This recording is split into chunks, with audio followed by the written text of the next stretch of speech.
realmente avaliar esse doador dentro de um contexto maior e dentro do contexto histórico dele, né, que ele traz de vida. Dentro dessa nossa trajetória, a gente entende que o assistente social, tá, dentro do EMOPA, ele tem, tá, essa definição de um educador em saúde. Por que eu falo que assistente social ele traz a definição de educador em saúde? Porque ele atua diariamente dentro de um processo educativo, tá? Então, assim, esse processo educativo, ele vem através de quê? Através da informação, através da mobilização, da comunicação, do voluntariado. Então, são pilares que são trabalhados pelo serviço social dentro do banco de sangue e fora, tá? Muito mais fora, tá, gente? Contínuo, tá? Ele precisa ser contínuo. Eu preciso informar as pessoas sobre o processo da doação, sabe? Eu preciso mobilizar e estimular pessoas para terem esse gesto. Eu vou precisar saber comunicar isso de alguma maneira para que ele saiba dessa necessidade, da importância também de se tornar um doador de sangue e, acima de tudo, eu vou fazer tudo isso dentro de uma perspectiva que eu vou precisar fazer com que ele entenda também que ele tem que ser voluntário, tá? Então, o serviço social, ele traz, com toda certeza, esse estigma de educador em saúde dentro do EMOPA. Essa atuação é uma atuação que ela parte também no sentido do quê? Da gente visar essa qualidade do sangue com toda certeza, tá, gente? Mas, acima de tudo, nós temos também essa intenção do quê? De fazer essa promoção das relações sociais. De que maneira que a gente faz isso? Através de campanhas, né? Através de oficinas, palestras, projetos que são desenvolvidos dentro de escolas, né? Até mesmo uma entrevista que se dê numa televisão, você está ali buscando fazer essa promoção das relações sociais, onde as pessoas entendam que a necessidade de compor parcerias, para que o EMOPA sempre tenha um estoque, né, de sangue para atender. E assim, esses trabalhos, eles buscam o quê? Acima de tudo, gente, estimular lideranças, tá? O trabalho da doação de sangue, enquanto só você, enquanto EMOPA falando, é uma coisa. Mas você precisa buscar lideranças para quê? Para que outras pessoas falem sobre esse tema, tá? Para que comprem essa causa, porque é uma causa de utilidade pública, tá? É uma causa de saúde acima de tudo. E se é de saúde, se é de utilidade pública, passa a ser uma causa de todos nós, tá? Então, vender essa questão da doação passa pela questão da gente também poder estar formando lideranças. E o serviço social faz isso de maneira contínua, tá? Na sociedade de uma maneira em geral, seja em escola, seja num hospital, seja dentro de uma comunidade, tá? Enfim, onde tem a oportunidade do serviço social estar lá desenvolvendo esse trabalho, a gente abraça, né, essa causa, porque essa é uma maneira da gente estar disseminando aí esse conteúdo, tá? E tudo isso, claro, ele vem para compor essa cidadania, né, que é uma cidadania que todos nós sempre queremos buscar. E ainda, tá, através do serviço social, a gente coloca as ações, tá, gente? Com toda certeza, sempre procurando reforçar a atitude da doação. Tá? Mas essa atitude da doação não somente com uma forma de altruísmo, não. A gente precisa, sim, trabalhar de uma maneira que esse cidadão que está ali fazendo aquela doação de sangue, que ele se sinta, na realidade, dentro desse contexto, mas que ele veja que ele também está dentro dessa participação social. Tá? Por quê? Porque se ele faz uma doação de sangue hoje e ele entende a necessidade, o papel dele enquanto doador, ele vai multiplicar para muitos outros mais, tá? E ele vai entender qual que é a contribuição que ele está trazendo, que é uma contribuição que pode ser somente naquele momento, ou é uma contribuição que ele pode levar para o resto da vida, tá? E isso a gente procura trabalhar, principalmente em momentos como esses aí, que são momentos assim bem sazonais, né? Se eu falar para vocês hoje, nós estamos aqui em dezembro, né? Mês de dezembro é um mês extremamente difícil. Eu costumo dizer que é um dos meses assim que a gente também procura trabalhar muito mais, tá? Por quê? Porque é um mês que os doadores, com toda certeza, nesse sentido, eles desaparecem. Então, assim, o EMOPA teria que trabalhar de uma maneira bem proativa, no sentido de que, mês de dezembro, nós tivéssemos um estoque de sangue adequado para atender, tá? Por quê? Porque o doador realmente, e a sociedade de uma maneira geral, fica em volta da festa natalina, só que os pacientes não param de adoecer nos hospitais, tá? E a realidade está aí. Se não tiver o doador voluntário, não vai ter atendimento para paciente. E a gente vive disso diariamente. Vive com o nosso estoque diariamente em cima da mesa do serviço social. Bom, a educação, com toda certeza, gente, ela é o pilar, tá? Então, a gente diz que a educação ela é vista como a base de sustentação para a promoção da doação de sangue. não tem como não ser. Então, esse profissional de serviço social, ele procura realmente trabalhar isso, e a gente trouxe para vocês aí algumas fotos mostrando alguns programas que a gente desenvolve, né, e tal, do Doador do Futuro, dentro das escolas, nesse sentido, no sentido de promover a doação de sangue. Então, nós podemos dizer com toda certeza que o assistente social dentro da Fundação Hemopa, ele é ator de construção, tá, gente, da cultura da doação de sangue. E aí, muitas vezes as pessoas perguntam, mas o que faz o serviço social dentro do banco de sangue, né? Ele tem esse enfoque, tá, que é um enfoque extremamente educativo, tá, que com certeza contribui muito, tá, gente, para esse conhecimento do papel do doador na sociedade. Então, a nossa função, assim, ela é uma função que ela é determinante para que a saúde pública do Estado do Pará, no que diz respeito ao sangue, tá, seja atendida dentro da sua qualidade, da sua necessidade. E ainda como ação, dentro do serviço de captação, nós temos o atendimento social. Tá? O atendimento social, ele busca o quê? Ele busca que nós possamos proporcionar, tá, uma escuta qualificada, tá, desse usuário que vai até o serviço social, que são doadores aptos, doadores inaptos, tá? E é uma escuta que vai ser para quê? Tá, gente?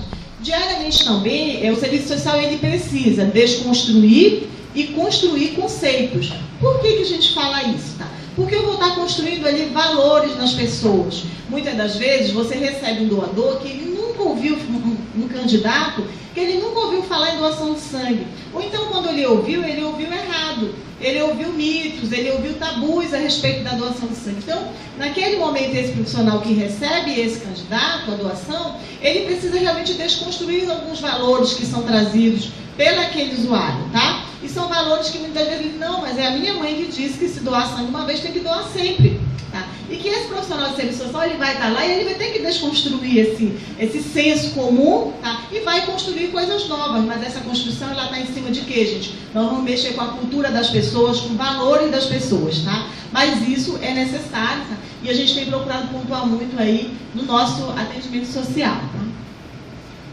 Bom, no intuito, com certeza, de acolher e motivar esse candidato, alguns serviços, eles precisam ser de extensão. Quando eu disse a vocês que a gente não trabalha assistência propriamente dita, isso é real. Por que é real? Porque a portaria da hemoterapia é uma portaria extremamente engessada. Então, assim, nós temos algumas leis, nós temos alguns regulamentos que precisamos cumprir no que diz respeito à questão da doação de sangue, e isso serve, claro, também para o serviço social. Mas aí, gente, vai daquela coisa, tá? Eu estou com um doador na minha frente, tá? Ele está com uma situação que ele me trouxe, problema, e o que eu vou fazer? Eu vou fazer essa escuta qualificada, e a partir do momento dessa escuta qualificada, a gente precisa avaliar de que maneira que pode estar encaminhando esse doador. O que eu digo muitas das vezes é aquele encaminhamento que é do coleguismo, né? Com certeza aqui vocês já viram isso, de pegar o telefone e ligar para a colega que trabalha no posto de saúde, ligar para outra colega que está lá, né, que trabalha lá na Maria da Penha, né, ligar para uma que pode consistir uma consulta. Então, assim, algum tipo de encaminhamento a gente vai precisar dar. Porque se nós não fizermos assim, né, isso eu coloco para vocês que hoje são estudantes, mas vão ser profissionais na frente, para a gente ter a certeza que as coisas nem tudo é bonitinho, né? Lá na Hemopa não é bonitinho, nem tudo é bonitinho. Quando o doador chega, nem sempre a gente tem essa expectativa de dar um bom atendimento para ele, mas, gente, nós não podemos encaminhar por encaminhar esse doador, tá? E aí essa conquista vai através de quê? De você formatar parcerias. Isso faz parte do nosso papel, inclusive, em fazer parceria, nem que seja essa, por telefone, de falar com a colega e pedir para ela arrumar uma consulta para atender esse doador, tá? Então, assim, essa questão também da prevenção da saúde do doador é extremamente necessária e muitas das vezes a gente não consegue de maneira oficial. Então, quando tu não consegue de maneira oficial, você procura conseguir isso de maneira oficiosa, tá? Mas consegue encaminhar de alguma forma.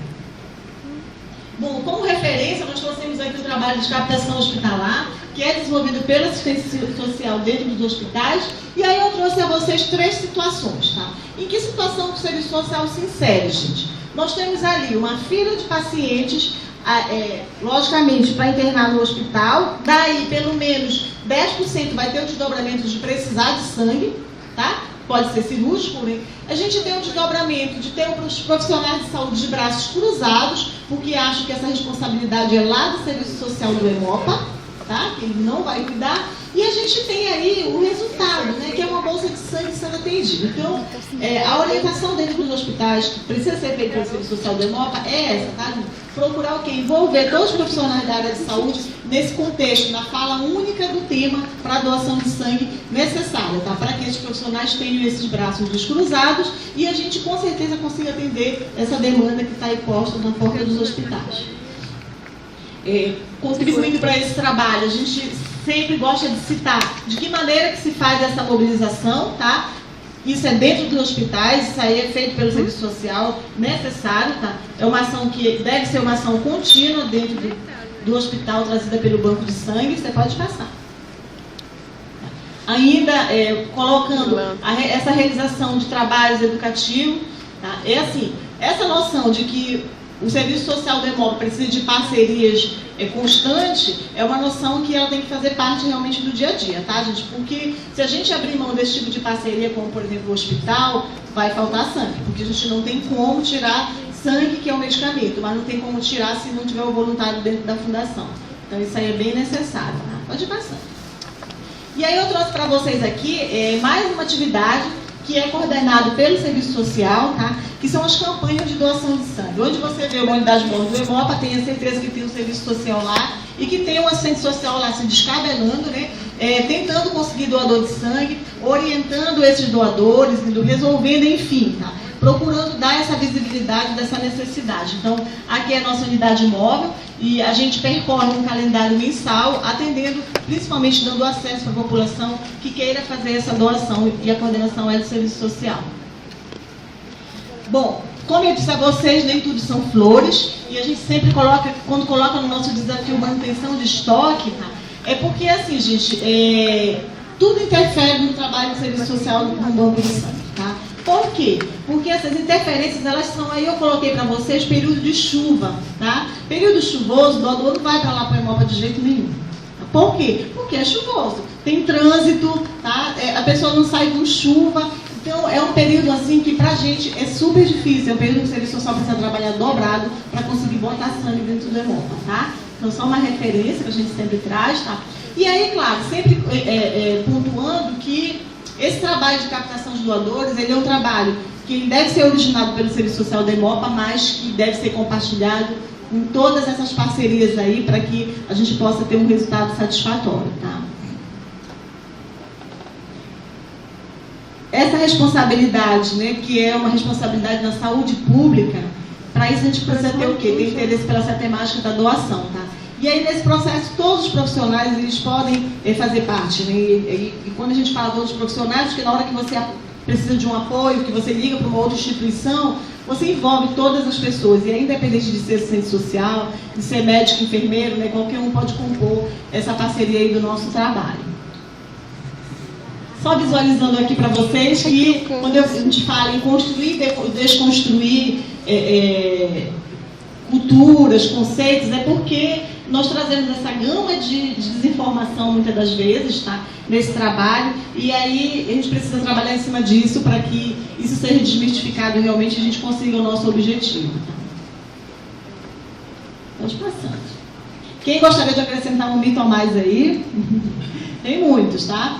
Mas assim, a gente sempre coloca para ver que é um trabalho realmente de educação, como eu falei para vocês no início. Esse é o fluxo do que funciona lá dentro da Fundação EMOPA, desde o cadastro até a distribuição de sangue. A gente vê que é um fluxo grande, tá? Onde a gente precisa estar atenta para esse fluxo, para que tudo dê certo. Só para visualizar também algumas necessidades, tá? E aí eu procuro dizer para vocês assim, que não basta a pessoa querer fazer uma doação de sangue, ela tem que poder. E poder significa estar com saúde, tá? E como eu disse a vocês, muitas das vezes esse doador que tem essa boa vontade que está lá voluntário, ele não constitui saúde para fazer essa doação de sangue. Então isso se torna mais um problema, tá? Na hora da gente desenvolver essa atividade. Pode passando. Esse aqui é o sonho, tá? Eu digo a vocês que aqui é o primeiro momento quando a pessoa chega lá, mas esse é o sonho de qualquer serviço social de hemocentro no país, tá, gente? Qual é o sonho? É ter a recepção de doadores lotada, tá? Com pessoas lá. Então, assim, a gente dorme, quando acorda pensando no estoque. Então, é muito bom a gente sonhar que tem esse movimento todo lá, tá? O serviço social não vai enlouquecer nesse dia. Vai se passar, tá? É a nossa sala de coleta, onde se realiza a doação, para quem não conhece. A nossa lanchonete após a doação de sangue. Tem comida, vai lá. Bom, e quem que é esse doador de sangue? Tá? Esse doador de sangue, com certeza, é a pessoa que sabe o valor da vida, da solidariedade. É essa busca, que é a busca rotineira do Serviço Social da EMOP, atrás do doador de sangue, que aí pode ser da área de saúde, pode ser qualquer tipo de profissional.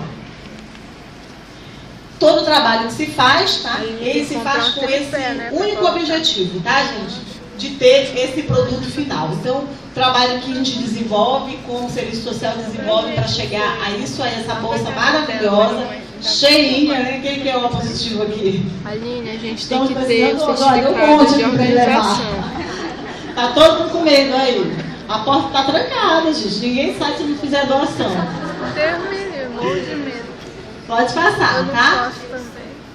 Bom, como a gente colocou o sonho, né, é o sonho de ter a recepção cheia e o sonho de ver todas essas bolsas de sangue aí.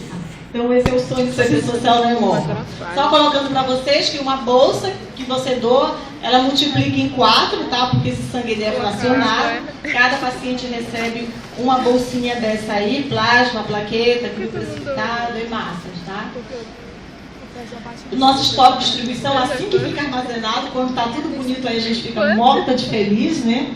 Mas quando não está, nosso trabalho é dobrado.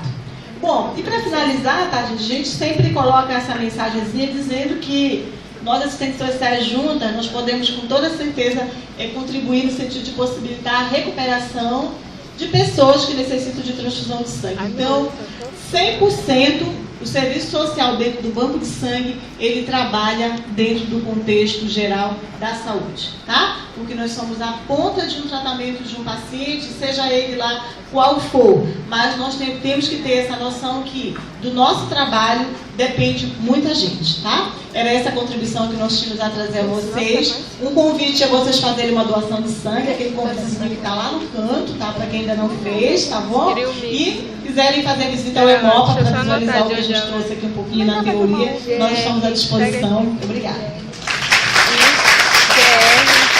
Olha, eu me perdi agora. GRILL. A gente agradece imensamente o Luciara pela intervenção. E a gente abre agora para pergunta, quem tiver algum tipo de pergunta para a Luciara.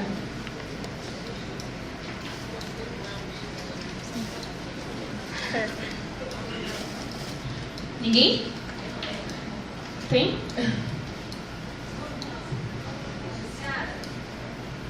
Se ao descobrir que um doador voluntário não está apto para a doação de sangue, por qualquer motivo de saúde, ou por causa de uma doença que seja grave, por exemplo, como AIDS ou hepatite, o serviço social encaminha para uma rede de saúde para que ele possa tratar ou acaba ali. Essa pessoa que ele botou a luz, ele fez a doação, no resultado dessa fizer uma operação, ele é encaminhado pelo social para fazer isso de referência na mesa de comunicação. Essa é da instituição e da instituição. Se ele representou a criancinha, ele está ali no hematológico, por exemplo. Estou percebendo. Pela nossa portaria, nós não temos como encaminhar, garantido, nós não temos como encaminhar tratamento. O que a gente faz? A gente procura acolher esse doador e ver, tá, de que maneira que nós vamos procurar usar a rede de serviços para poder fazer esse encaminhamento para ele. Mas te digo que não é uma coisa protocolada como é quando ele faz a doação que dá alteração no resultado de exame dele, tá? E aí, isso quando a gente não consegue de maneira oficial, vai oficioso mesmo, tá? A gente liga para a colega, né, do outro serviço e tenta conseguir uma consulta, por exemplo.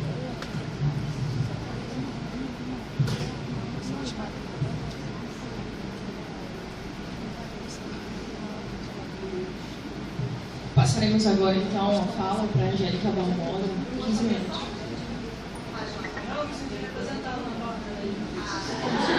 passado já.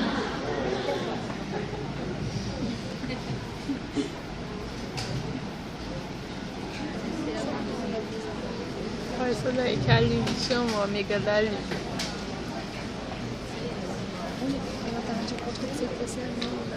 Boa Doida. tarde, eu vim aqui representando a Delegacia do Idoso. Agradeço os integrantes da mesa, Magali, Gesiel, Luciana, né, e o outro que temos aí. Mas assim, a minha fala vai ser um pouquinho falando o que é a Delegacia do Idoso e depois a gente vai falar um pouco do nosso trabalho como assistente social na Delegacia do Idoso.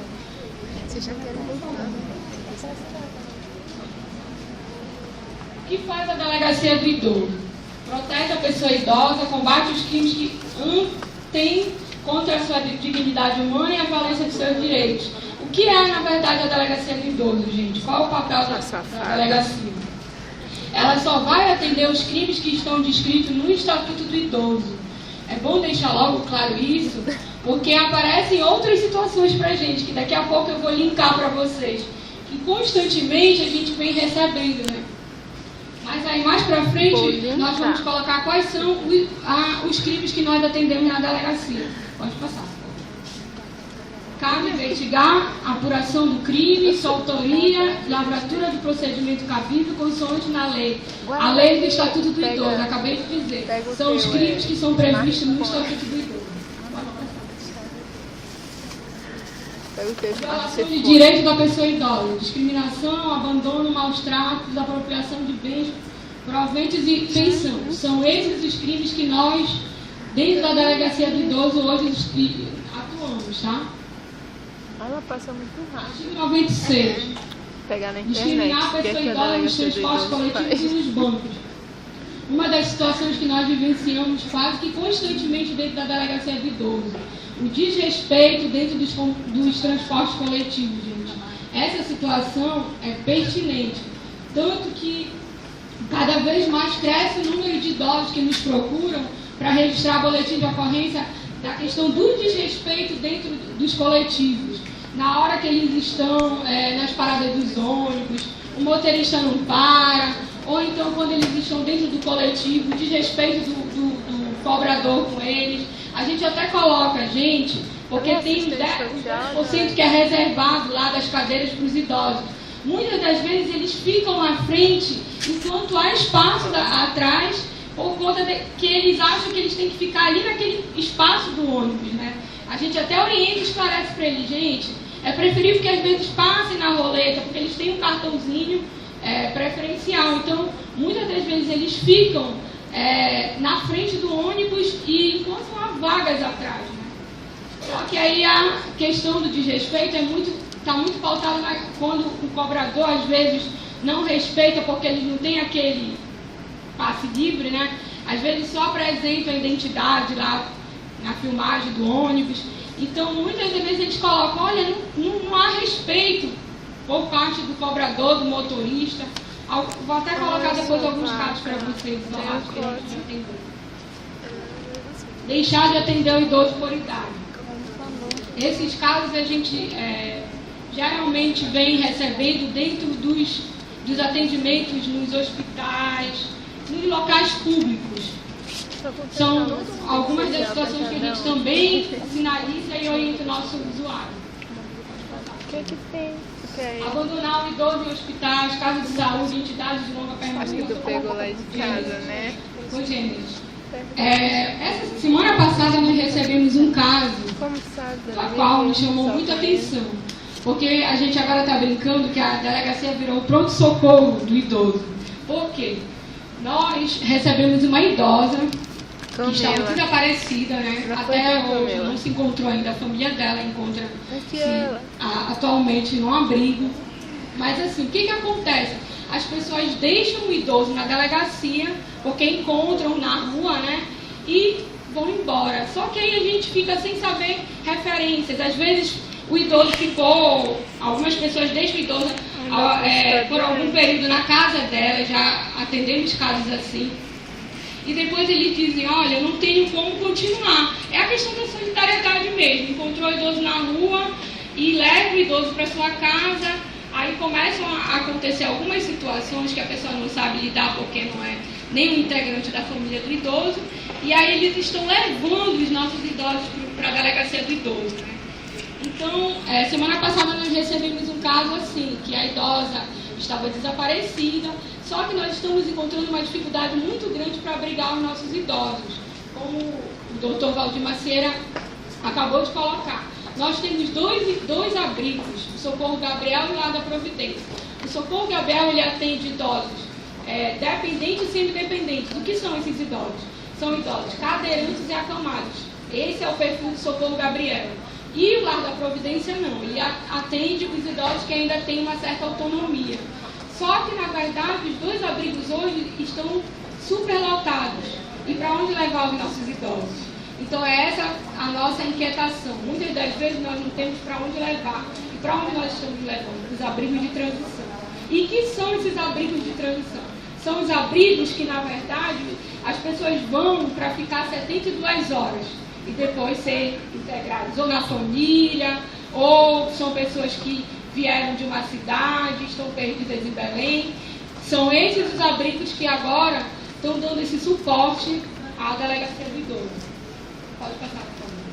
Expor o idoso ao perigo, submetendo a condições desumanas, deixando de alimentá-los, dar cuidados necessários e obrigá-los a trabalhos forçados e inadequados para a sua saúde.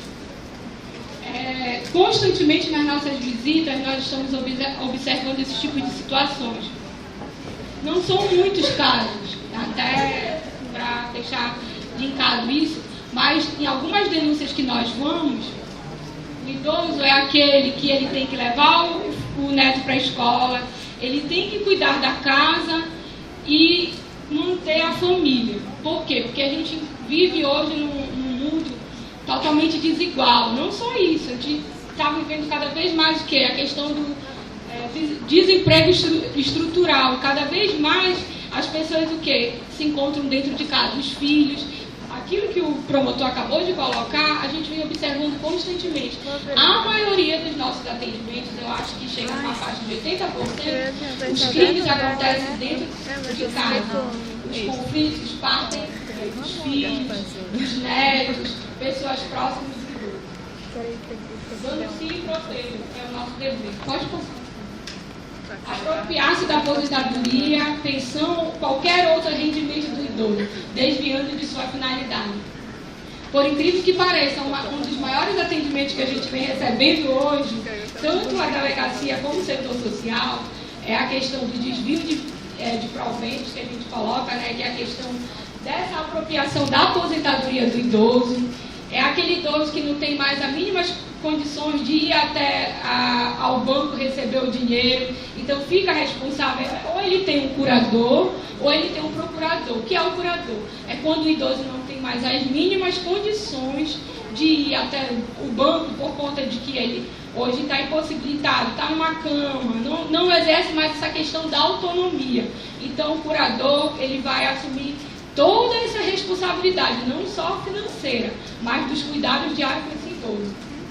E o procurador não, ele fica responsável só de ver essa questão das finanças do idoso. Pode passar, por favor. Reter cartão bancário do idoso ou qualquer outro documento com o objetivo de garantir o recebimento de dívida. Pode passar.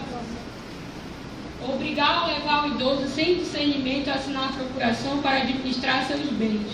Uma das coisas que nós também estamos vivenciando atualmente. Eles chegam na delegacia e dizem assim pra gente: eu não autorizei, mas ele lá disse pra mim que era só para eu assinar um documento. Só que nós de modo geral, não temos costume de ler o que nós estamos assinando.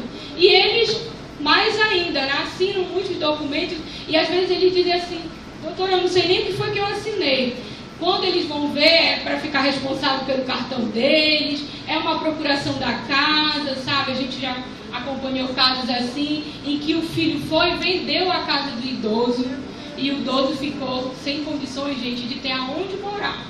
Mas aí teve que rever essa situação, porque são casos que acontecem, não vou dizer frequentemente, mas de vez em quando a gente presencia essas situações.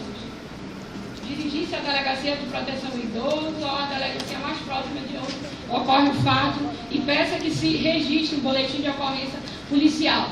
Só para deixar claro para vocês, nós somos uma Delegacia de Proteção ao Idoso, mas temos hoje 35 assistentes sociais nas seccionais de Belém. Então, às vezes, o idoso ele mora lá em Coraci, mas por ele saber que hoje tem a Delegacia de Proteção ao Idoso, ele se direciona a nós. Aí a gente sempre esclarece, olha, lá em Coraci também tem assistente social, se você encontrar alguma dificuldade, é bom que você procure a assistente social mais próximo, porque às vezes eles chegam com dificuldade, muitas das vezes não estão acompanhados de ninguém, vão sozinhos até a delegacia. Então, são situações que a gente orienta e esclarece. Se realmente vocês podem ser atendidos por uma seccional, vão até a seccional, porque também tem assistente social nessas seccionais. Pode passar. A Delegacia de Proteção ao Idoso possui agentes de Estado sensibilizadores e capacitados para atender as vítimas em situação de vulnerabilidade. Só para deixar claro que nós estamos atrelados à DAV, de Diretoria de Atendimento aos Grupos Vulneráveis. O que é essa diretoria? Hoje, ela está responsável em atender não só a Delegacia do Idoso, mas a Delegacia da Mulher, que a Magali faz parte. A Eliane depois vai falar um pouco sobre a criança e adolescente, que é a delegacia especializada também para esse atendimento. Nós temos a homofóbico, eu atendo 3 delegacias junto com a assistente social Simone. Não sou só a delegacia do idoso, nós atendemos a DCCD, que foi o que o promotor acabou de colocar, que a gente atende casos de deficiente mental, deficiente físico, todos os casos pautados dentro da discriminação. Que antes o idoso, a delegacia do idoso fazia parte da DCCD. E também atendemos homofóbico, mas a nossa maior demanda é idoso. Alguns dados aí que nós trouxemos para vocês, do ano de 2012, porque 2013 aí nossos dados ainda não estão fechados. Pode falar. Questão de gênero. Quem mais nos procura são as mulheres. As nossas mulheres idosas. Alguns registros que foram feitos durante 2012, 2013. E o atendimento do setor social.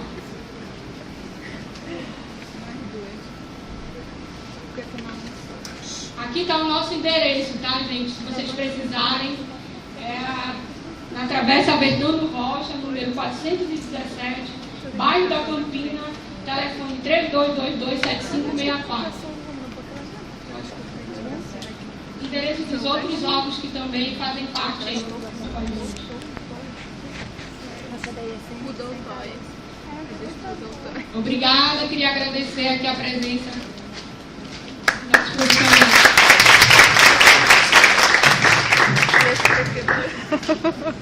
Agradecemos a você, Angélica, pela intervenção. Posteriormente, abriremos para as perguntas. Agora a gente vai passando. Para o GCL.